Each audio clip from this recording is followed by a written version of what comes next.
ASN di Palembang diduga karaokean sambil live TikTok saat jam kerja, banjir cibiran dari warganet. Viral di media sosial, ASN di kota Palembang diduga live streaming di TikTok sedang karaokean saat jam kerja.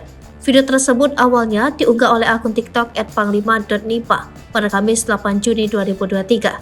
Dalam video itu, terlihat 2 orang perempuan dan 1 orang laki-laki yang mengenakan seragam ASN di ruang kerja. Meski video tersebut hanya terdiri dari beberapa slide tangkapan layar, namun terlihat ketiganya sedang berkaraoke dan live TikTok. Hal tersebut menjadi sorotan publik. Diduga ketiganya live streaming sambil karaokean pada saat jam kerja. Bahkan narasi video tersebut mengungkapkan jika pegawai yang diketahui dari kota Palembang itu selalu terlihat live dan karaokean. Tak hanya itu saja, pemilik akun TikTok yang memviralkan video tersebut mengatakan jika pekerjaan yang mereka miliki sangat enak.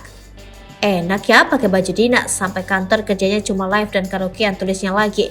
Hingga berita ini ditayangkan, belum ada klarifikasi dari pihak yang terlihat dalam video dan kebenarannya.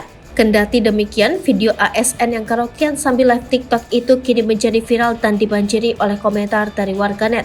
Meski banyak dicibir, namun tak sedikit warganet yang justru membela dan mengatakan mungkin saja saat itu adalah jam istirahat.